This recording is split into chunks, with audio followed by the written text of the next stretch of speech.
This is insane. What was the need of this? Thong muttered as he saw the massive digital billboard in front of his hotel room. He can see it by the giant wall glass. Crowds gathered in the heart of Paris.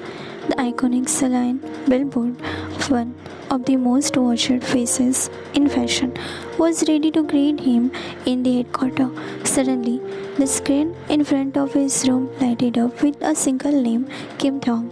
A second later, the screen shows Thong's slow motion clip of walking through marble halls, leaning against a vintage car, his lips parting slightly as the wind fluttered his glove. His voice plays softly in the background. Elegance isn't worn, it's lavish. The crowd, whomever was watching this giant billboard, gasped, screamed. He can hear them because they were standing below the building of his hotel. People gasped, cameras clicked, the word stairs. Tom was left speechless. Somewhere inside the black, luminous pocket down the street, John Jungkook watched the chaos he created, not for the brand, not for the market, but for him. Tong stand frozen in front of the large window, coffee mug in his hand, wearing a loose robe from his penthouse. He can see his own face shining across the Paris, his scope eyebrows twitching. Tong muttering, "Of course, he will do this." His phone buzzed. Jimin, text. "Oh my god, Ty, you are everywhere. Jungkook really turned his Celine into your personal fan club." Tong, text reply. "He is insane. He thinks this will work." Just then, another message flashes on the screen. "You belongs on every skin in this world, Tong. But more than that, you belongs with me." Tong throws his phone onto the couch, scoffing. He walks to the mirror, looking at his reflection. The reaction everyone is adored, but beneath the glow, there's anger and confusion, and a heart that's starting to beat a little too fast. Tong quickly to himself, "Don't fall for this again. Don't again. Don't you remember what he did years ago? He must have got me by chance for his brand. But he cannot get me anymore. Not this time, Jungkook. Not this time." Flashback. 3 years ago, I was in Seoul Institute of Performing Arts. Late afternoon, cherry blossom blooming. Tong pushes open the front door of his antique school, his signature boxy smile lingering on his face as he laughed beside his classmate and close friend Min Jae. Tong, "Did you see the way Professor Ru looked at me when I tried that emotional monologue? I thought he was about to cry or throw a shoe." Min Jae laughing. "No way, you killed it. That whole tears without blinking thing. You need to teach me that trick seriously, they." They walked side by side down the stair, shoulder brushing against shoulder, both carefree, their voices mingling. Tong's laugh echoed like a song, bright and light, but across the street hidden behind the tinted window of a sleek black car. Jungkook watched. He had come to surprise Thong. They hadn't seen each other in days. He even had bubble tea, Thong's favorite. He just wanted to hug, kiss his forehead, and tell him how proud he was. But now he sat frozen. His eyes narrowed as he watched Min Jae laugh, leaning a bit too close. Thong didn't pull away. He laughed harder, unaware of the eyes on him. Jungkook's hand clenched around the bubble tea cup, straw piercing through the lid with a sharp crack. Jungkook, why does he look happier with someone else? Why does it hurt? It wasn't the anger that scared Jungkook, it was the fear. Because Seong wasn't just anyone anymore. His smile was starting to spread. People noticed it. Professors adored him. Students gathered around him. Agencies started to whisper. He was becoming known, and Jungkook, he wanted to stay his everything. Tong noticed the car as he rushed the sidewalk. Tong finally spotted Jungkook through the window, his eyes widening in surprise and soft smile blooming on his lip. Tong, "Jungkookie?" He jogged over, leaving Min Jae behind, opening the door. Tong, playfully, Stalking me again? Or are you here to kidnap me with snacks? Jungkook tried to smile but he couldn't. You were laughing a lot with that guy. Taeyong bros pulled together. Minjae, he is just a friend. You know that, right? Jungkook softly. I know. I was also just a friend too, you know. Taeyong turned to him fully with frown. What do you mean by that, Jungkook? Jungkook, nothing. I just don't like seeing you happy with someone else. Taeyong, but you are the one I go home to cook. You should know that. It doesn't matter whom I smile to, you need to remember I will always return back to you. And with that, Taeyong leaned in and kisses the cheek. Simple, grounding. But Jungkook still looked at the window, eyes holding something unspoken. That day marked the beginning, the first crack in what once felt like unbreakable bond. Back to the present time.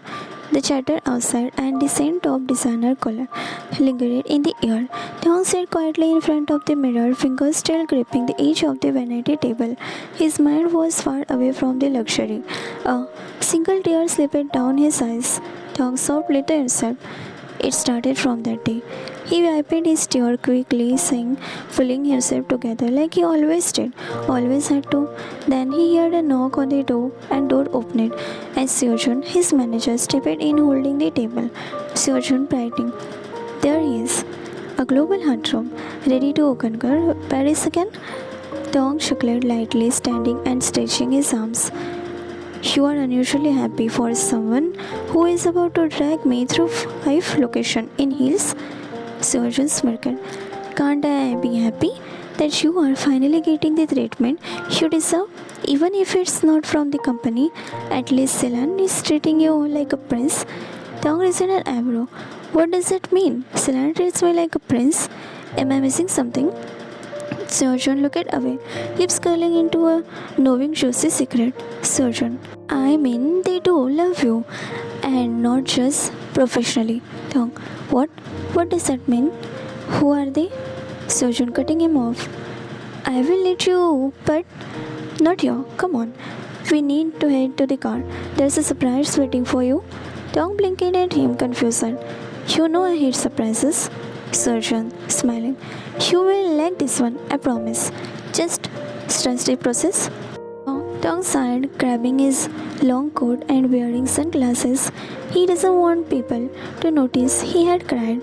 He knows his fans will notice every damn crack in him. So he will pretend as always, as if everything is fine, as if he hasn't just missed his past lover. Why do I feel like I am walking onto a trap with glitter and designer collage? Still, he followed his manager who giggled at his sarcasm. Because even if his heart had learned it the hard way before, a small part of him still trusted Jungkook would be there. At least one glimpse wouldn't hurt.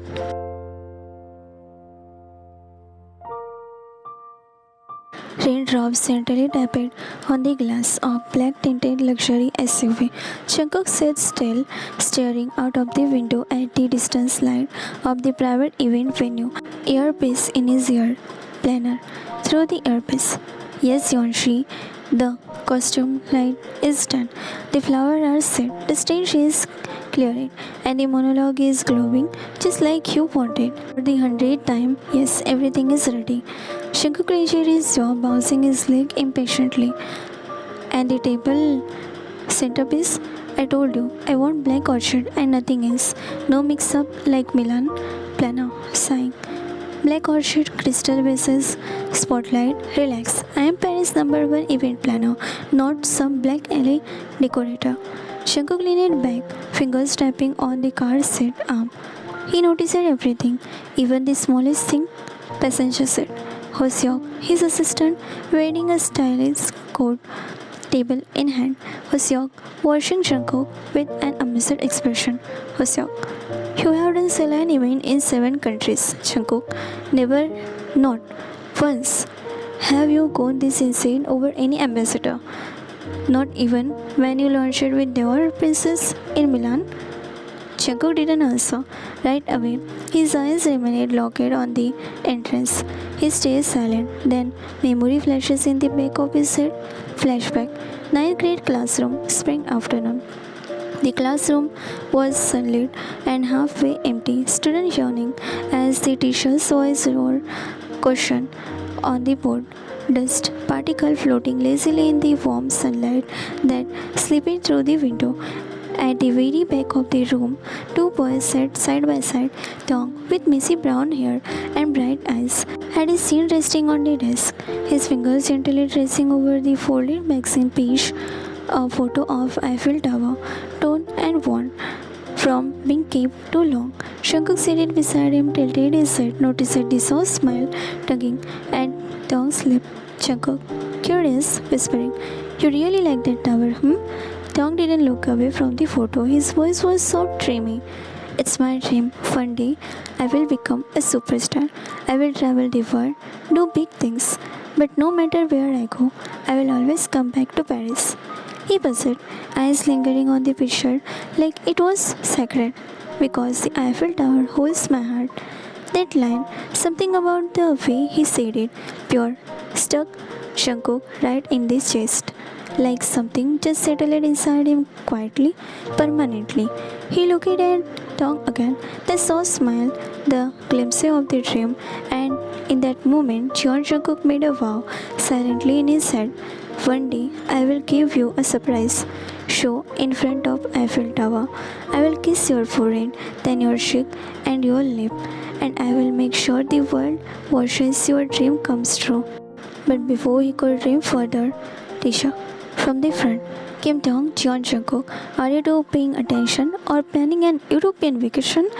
Both boys snapped up straight, startled. "Out now."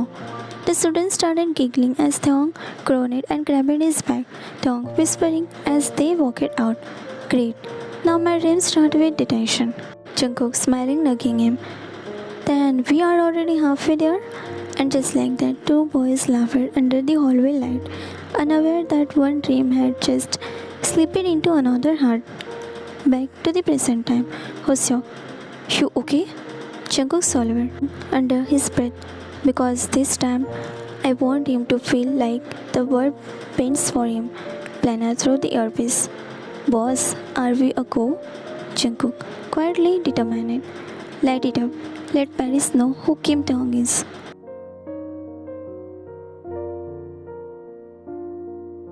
Outside the hotel, Paris, Tong's bodyguard opened the grand hotel door of the hotel. Tong stepped out, dressed in salon, sunglasses on his nose. The moment he appeared, the wave of fans screamed, "Tong, over here, look this way." Cameras flashes, phone went up, flowers were thrown. Tong froze for a moment, surprised. He knew he was famous. But this, it felt like something far big more than usual. Still, he offered a smile, a small wave. He posed for a few pictures near the hotel stairs, glancing at his manager with a confused smile as fans chanted his name like a music. Tong leaning toward his manager. "Did something leak? Why are they this loud today?" Surgeon, smiling. "You will see." The car door shut. Silence. Tong sighed, sitting back in the seat. His hand reached for the magazine on the seat, then another. His brows furrowed. Every single magazine. His face. His name. The face of Paris. Celine, Crown, Cheval, Kim Tong. The man who made Paris stop. All filled with praise. Comparison to God. Quotes about the walk. His voice. The way he looks into the camera. Tong sob gasped. "What the?" He looked out of the window, and his breath caught in his throat. Every passing truck, every city street, every building corner had him. Massive billboard, digital screens, moving buses, walls glowing with his image. Him everywhere. Tong gasping dramatically. "This is insane. This is literally psychotic." Ocean, trying not to laugh. "You are really Celine Prince now?" But Tong wasn't laughing. His chest was tightening, not in fear but in recognition. Because no brand, no CEO, no manager would go this far. Only one person would be this obsessive with do these giant things for him, and that is Yon Jungkook. His heart fluttered painfully. He turned it back, quickly pulling out his phone, opened Twitter, opened Instagram, opened the news everywhere. Him, his face, his picture, his walk from the hotel had already gone viral. Kim Taeyong, spotted in Paris, the fashion capital has found its emperor. People calling him divine, majestic, and the soul of Celine. He stopped scrolling through one high definition picture of himself taken just a minute ago. His breath issued. He looked beautiful, more beautiful than he had ever seen himself. Even he couldn't look away. Thong softly without realizing. Did he do all this for me?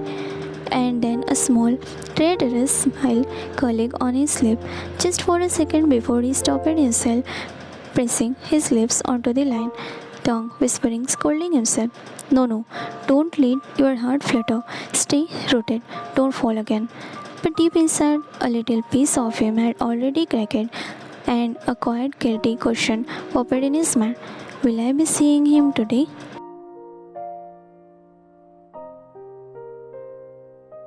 The car stopped. Thong blinked as the door opened up. His manager smiled, stepping out first. Sachin smiling. Go on, this one is for you. Thong stepped out carefully, his polished shoe landing on the black carpet that walked to forward. Golden lights on the side of the path. But what made him freeze wasn't the carpet, it was the view. His eyes widened. The entire Eiffel Tower plaza had been transferred into the elegant, glowing celebration. String of light wrapped from street, live orchid, played soft jazz, and big screen with Celine campaigns, with his face front and center. Crowd of celebrities, actors, models, designers, ambassadors were gathered in luxury, sipping champagne, eyes turning toward him. The moment he stepped out, a roar of applause broke out. Look, Thong is here. Congratulations, Kim Thong. You deserve this. Cameras started clicking pictures. People walked to him, some holding flowers, some offering luxury gift boxes, others giving warm hugs and exchanging sweet words with him. Top models and CEO were present. People he had only watched on the screen before were shaking his hand. Celine, director himself, stepped forward, bowing lightly. Director smiling. To our most radiant ambassador, welcome to your night. Thong could barely speak, simply bowed his head, smiling in disbelief as gifts in his hand made him disappear behind it. But then the music stopped. Everything went silent. The soft breeze brushed his cheek, and then the lights cut off. Everything went silent. The Eiffel Tower stood tall and dark in the night sky, and then one singular light from the very tip of the Eiffel Tower shot directly onto Thong. He blinked under the spotlight, frozen, and then confetti and sparkle began falling, and then rose petals started falling on him from above. He looked up, stunned, just in time to see a helicopter circling above the tower, dropping rose petal and glittering confetti, all raining down gently, glowing under the spotlight like magic show. Gas filled the crowd, then a cracking sound. A giant gold-lined curtain began sliding down from the side of the Eiffel Tower. Thong stared, heart in his throat. The curtain dropped completely, and there it was, a colossal billboard. Kim Thong wearing Celine's signature outfit, his head slightly tilted, case fires and dreamy at once. His name brightened in elegance. It was so huge. Thong gasped. The Eiffel Tower light suddenly turned on, sparkling, glowing, dancing like the thousand stars. It was the most beautiful thing he had ever seen. He couldn't hold it back. A tear rolled down his cheek. Thong whispering to himself, "This can't be real." He brought a hand to his mouth, laughing softly through the tears. But then something inside him shifted. His eyes slowly scanned the crowd, looking, searching for. And then he saw him, standing just few feet away, dressed in a sharp black suit. No cameras, no spotlight, just him, John Jungkook. Their eyes met, time stopped. No music, no noise, no Eiffel Tower, no Paris, just them, two boys. One dream and allowed to step on to die. Thong stood frozen. His tear-streaked face reflected the light of the Eiffel Tower as he stared ahead, breath caught in his throat. George Jungkook standing there. Years had passed, but there he was, devastating, charming, and handsome, as always, but somehow different. Jungkook took slow, steady step toward him, and the noises of the crowd fading into silence in Thong's ear. Thong's heart pounded. Is he going to kiss me? For the brief, dangerous moment, his heart waited, but Jungkook only walked closer, not touching his face, not leaning in. Instantly, he gently took Thong's hand, lifted it softly, kissed his knuckles, like a prince greeting royalty. The crowd sighed softly in awe. Cameras clicked. Jungkook then pulled out a single flower from his coat pocket, a white pony. Thong's favorite. He placed it in Thong's hand without a word at first, his voice finally breaking the space between them. Jungkook in low voice. Congratulations, Thong. You did it. You are everywhere you said you would become. Thong blinked rapidly, lips parting, words forming, trembling. Thong, Jungkook. But he was cut off suddenly. A wave of people surrounded them, reporters, celebrities, salon staff. George Jungkook, you really went all out. Oh my god, you planned this whole thing? You have never done this for any ambassador. Thong must be special, Celine is lucky to have him. Thong's face alone is rising our stock. We only accept the campaign because of him. Thong stood stunned as the spotlight shifted. More people pushed forward, voice overlapping, phone splashing. Laughter mixing with shock. Jungkook stood there in the middle of all this quiet. He glanced at Thong one last time, a soft look in his eyes. One Thong couldn't decode. Then Jungkook's phone buzzed. He looked at the screen without another word. He gently excused himself, slipping away from the crowd. He didn't take a drink, didn't stay to mingle, didn't wait to be noticed again because he wasn't there to enjoy the party. He had come only to keep a promise, to give a moment and leave before his presence could ruin Thong's happiness. He knew Thong hated him, at least that's what he believed.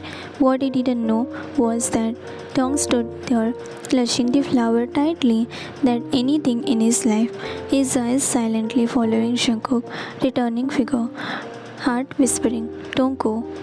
But no words left his lips.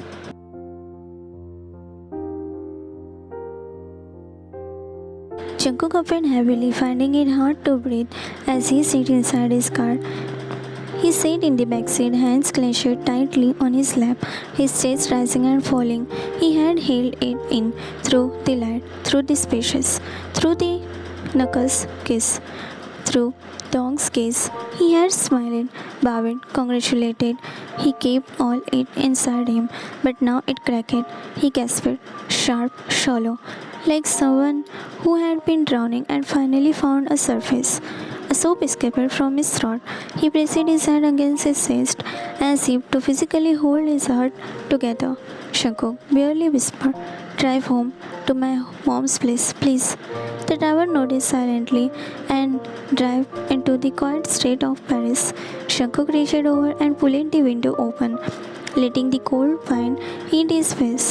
Trying to breathe again, tears ran down freely now. He opened his phone, unlocked it with trembling fingers. There it was, a live wallpaper on his lock screen. Thong's smile, captured just a few hours ago at the party, laughter bubbling from his lips, looking free, looking happy. Jungkook, voice breaking. "I did it."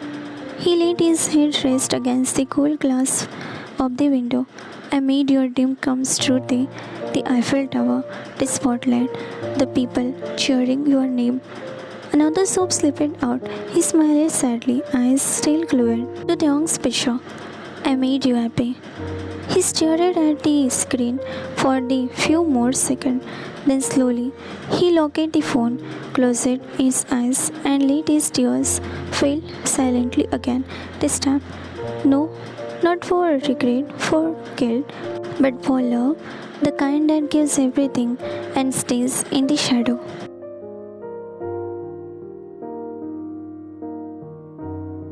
The crowd had disappeared. The night, a little dimmer now, music still echoed across the plaza. Tong laughed, head thrown back as he clicked the glass with Mark Bogum, his long-time friend. Bogum, smiling, "You are insane. I have never seen many people fall at someone's feet like that." Tong laughing, "It Paris, darling. You wear one salad jacket and suddenly you are a god." Bogum snorted as he walked away from the crowd, finding a quieter spot. They talked about old days, silly things, candles, fame, love, and for a while Tong smiled genuinely because Bogum made it easy, made the noise fade, made the achille sharp, but then the laughter he started hearing again. The crowd dancing. The and Shankuk's substance screamed louder than the music.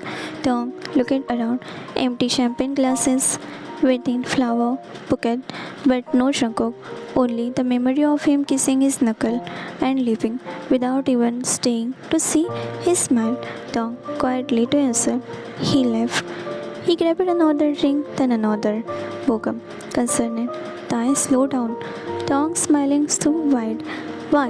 He left the party, so I will enjoy it for him. Before Bogum could stop him, Tong floated toward the middle of the open space. The crowd had scattered. It was mostly staff and few guests now. He took a bottle with him, whiskey, or maybe vodka, who cares? And there it was. The silver center pole. It's the same one while some pole dancers uses before ending their show and leaving this party. Tong giggles, lifting the bottle, took a long sip and then he danced freely, wildly, not like a brand ambassador, not like the face of Celine, but like a man who had been holding it all in for too long. He danced like he didn't care who was watching, like the world had forgotten him and this pole. This beats is everything. Bogum, Tong, Tai, come down. That's not. But he didn't. Tong spun around the pole, arms stretched, shirt slightly untucked now, hair falling onto his eyes. His moves were reckless, half seductive, half broken, like a man trying to dance away the echo of his name, Cheon Jungkook. Like he pacing in the head. He left. After all that, the bottle slipped from his hand. He laughed from tears shimmering in his eyes. He didn't know if he had happy or heartbroken. And the music didn't stop. The party was over, confetti scattering across the floor. Staff packed up equipment in the background. A few servants quietly cleared champagne flutes. In the dimly lit long room behind the main venue, Tong sat scrounged on the velvet couch, legs spread, head bowing in his hand. Park Bogum stood nearby, arms crossed, brow furrowed. His friend had gone for laughing and dancing to eerily quiet. Tai, are you okay? Tong didn't move, but he muffled through hands. I'm okay, I'm fine. Bogum, you are not even looking at me. Tong slowly pulled his hand away, revealing pressure cheeks, glassy eyes, and a pout. Bogum gently. Do you want to go home? I will ask your driver. Tong looked up at him, then shook his head like a stubborn child. No, I want to drink more, dance more. This party is mine, right? Bogum chuckling softly. The people have left. Only staff are here now. You are not okay with food. You are clearly tired and drunk. Let me drop you to your hotel. But Tong looked up again, eyes wide, innocent and sleepy, and about. No, no one will drop me home except for him. Bogum, who? A blush bloomed on his cheek. He dropped his gaze and lifted his palm to cover his face again, giggling softly behind them. Jungkook Jeon. Then he wiggles his shoulder playfully, like a shy teenager admiring on a secret crush. He giggled grew, as if saying Jungkook's name made the air warmer. Bogum stirs, brows furrowed, confused, stunned. Jungkook? He glanced at the staff nearby, then stepped aside and called over Tong's manager. Can you call for the boss, Cheon Jungkook? He is the only one he wants right now. The manager nodded slowly, exchanging the glance with the assistant. Without a word, they stepped outside. Thong, meanwhile, lay sideways on the couch, giggling into the sleeves like the drunken prince in Paris. Thong, sleepily. He left me earlier, but he will come now, right? He always comes when I call. Bokam, watching him quietly. I hope he does, say. I really hope he does. John Shankuk's phone vibrated on the table. He picked it up. Assistant on the quiet. Sir, Kim Dong is asking for you. Only you. Shankuk phrases his finger tightening around the phone. To be continued.